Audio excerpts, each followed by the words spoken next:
Hey everybody, welcome back. Suppose you're all waiting to hear about what happened last Saturday at Heathkit. It's now what Tuesday afternoon, and yeah, I normally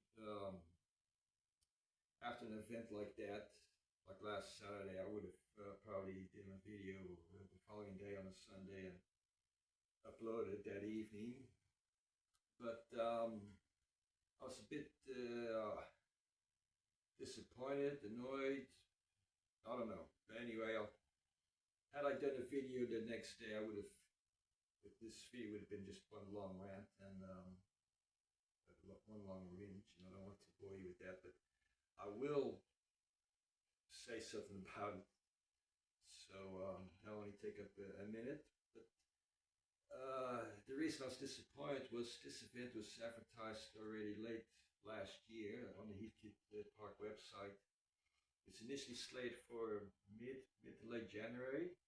A few people complained that it'd be probably too hot for the turbo cars, and also people be on holidays, so they postponed it until May the 24th, which is last Saturday.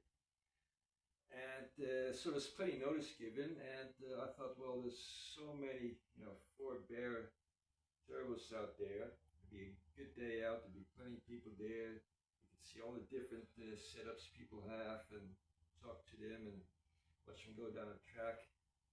And it'd be a good, it'll be a good day out. Learning exercise for a lot of people that are currently building cars or just want to improve on what they've got. So anyway, for me it's an 8-hour round trip, so I expected to be quite busy. So I got there about 5 to 9. The gate was still locked. The gates open at 9 and racing starts at 11. So I got there about 5 to 9, and surprise, surprise, I was the first one there. And within a minute, somebody else pulled up behind me and got out of the car, came up to me, and we started talking. And it turns out he's from Adelaide, so even further away. And well, South Australia, but anyway, so further away. Anyway, so they open up the gates and we go in there, get our pit spots. And I thought, where is everybody, And one car pulled in and another car. So by the time it's 11 o'clock, I think there's a total of 5 cars there. So needless to say, I was quite disappointed in that. Even if your car isn't ready to race, like I said, if you're building it or whatever, it's still a good place to, because it's just bare turbo powered vehicles. It doesn't matter what kind of vehicle it is, it's not spare power. So it would have been a good time and place to learn things. But anyway, and I think by lunchtime later in the day, a couple more turned up. So maybe grand total of 7 cars. But I suppose the plus side of that is you can hot lap it. You could just go around and around and around if you wanted to. You get as many runs in as you wanted to. As always, Lance and the team did it. The track was, the very first car to spat its jar shafts out. The track is very sticky there. Yeah, I just wanted to say, I was really disappointed in that because, there's only 2 quarter-mile tracks in Victoria. There's quite a few drag strips in Victoria, but there's only 2 quarter-mile tracks. And I refuse to go to the other one. I will not give them 1 cent of my money to that mob. I won't go into why, but I refuse to go there. And Heathkit is also, unlike the new modern tracks, Heathkit, it has a good atmosphere to it, a good vibe. You can walk around in the pits. The pits is right next to the track. It's not like a stadium where you have to walk, quite a bit to get from the seating from the track to the pits.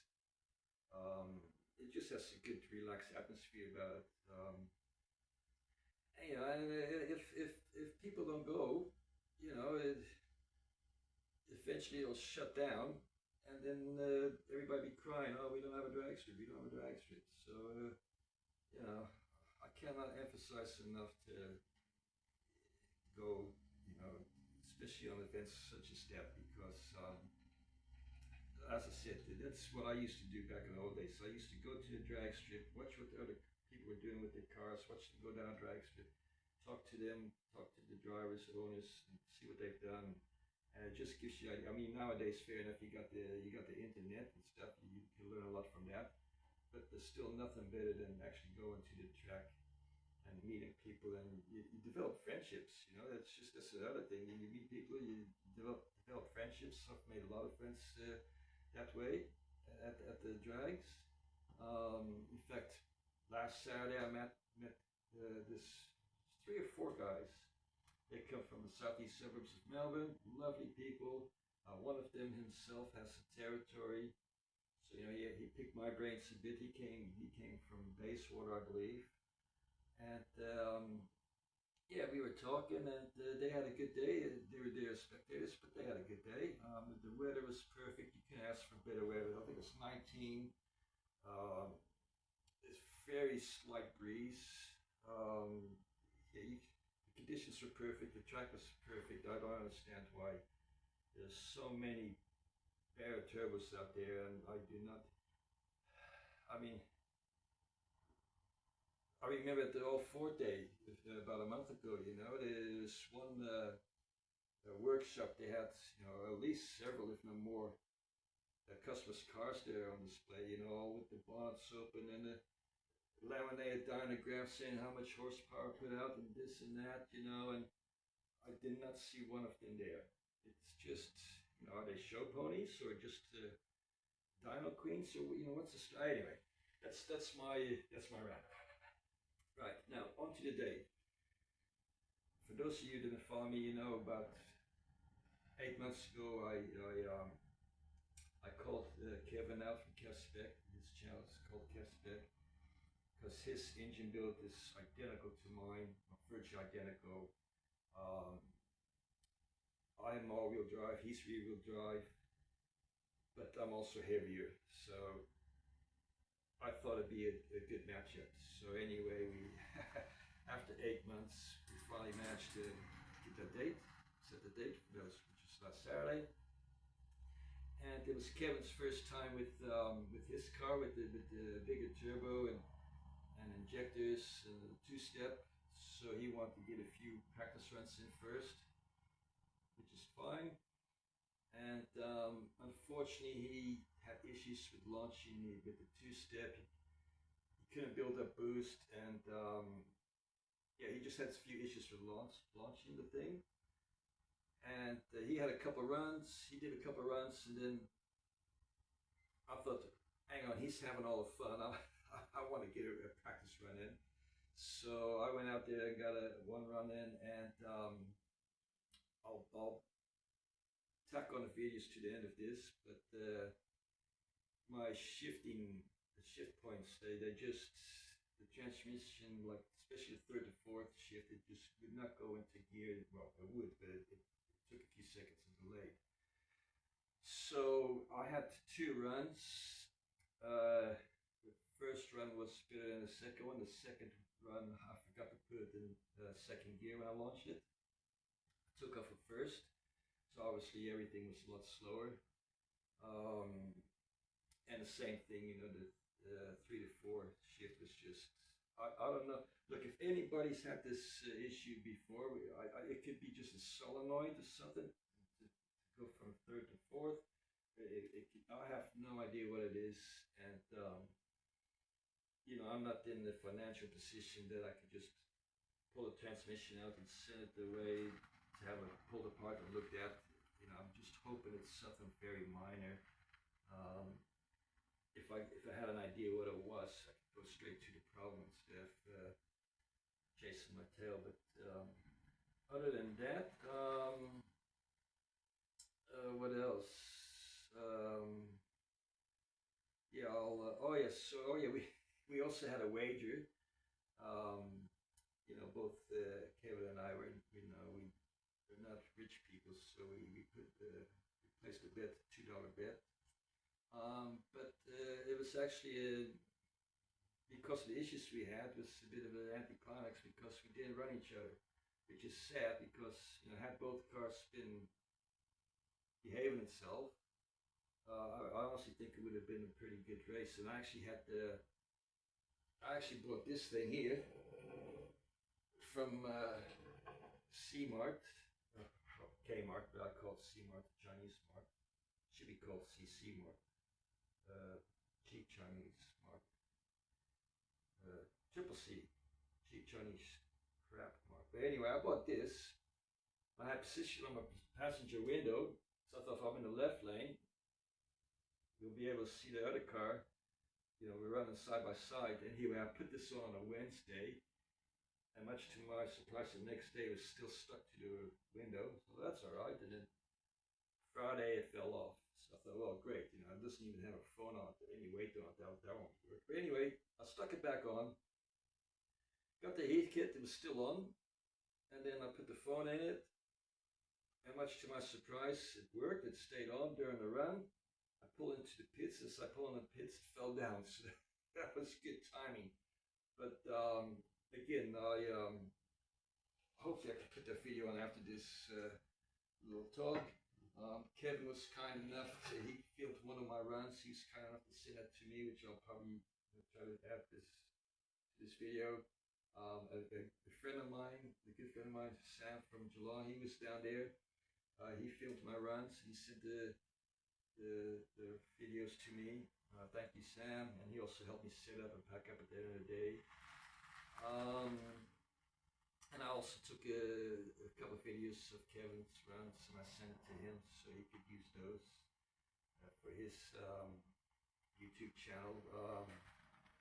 Yeah, check his YouTube channel when he puts a video out about last Saturday, because he's more into production than what I am. He actually got a couple of tripods, a small one and a large one, proper cameras and microphones with a suck on, they Bluetooth, however that works. I don't know how all that works. But he has a lot of followers, so he probably puts more time and effort in whereas I just do this for the heck of it. But anyway, that's all I wanted to say about that day. I'll try to tack a few videos on for the runs that we did and upload this evening. So anyway, thanks guys for watching. One more thing I want to say. We're going now into winter. We're at the end of May now. I was gonna put the car into hibernation. Well, hibernation. I'll still drive it on the weekends, but other than that, I wasn't gonna do anything because I didn't want to break anything. I want to keep it all in one piece for the Geelong Revival. Geelong Revival is that's my Bathurst, if you want to call it that. That's what I want to concentrate on. So I was gonna put it, I was gonna take it to Geelong Performance Center. I used to take it every June, July there, just to pull the sump off the transmission, change the transmission oil on the oil filter, because it's a lot easier up on the hoist, of course, and then just check the drive line, the brakes, and everything. Just make sure everything is fine, and just have it ready for the Geelong Revival in the last weekend of November.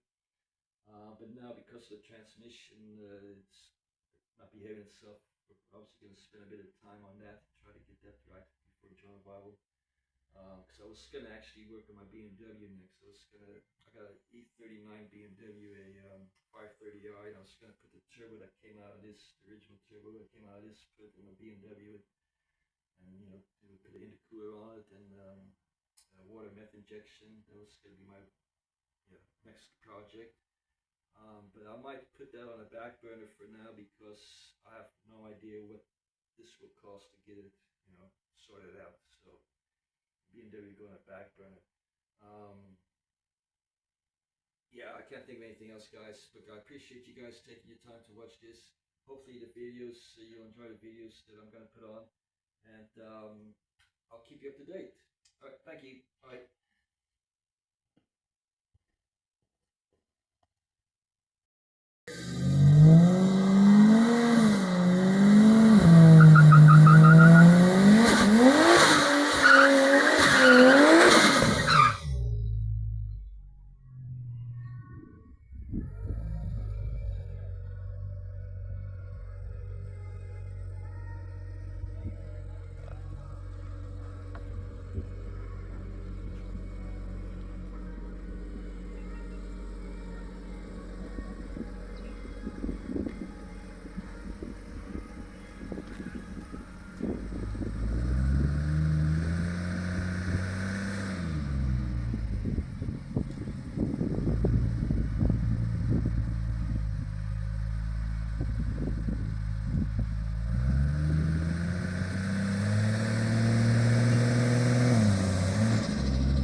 great before.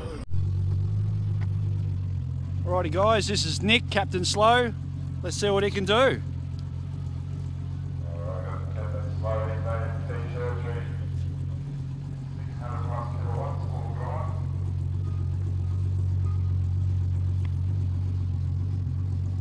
Give it heaps, Nick.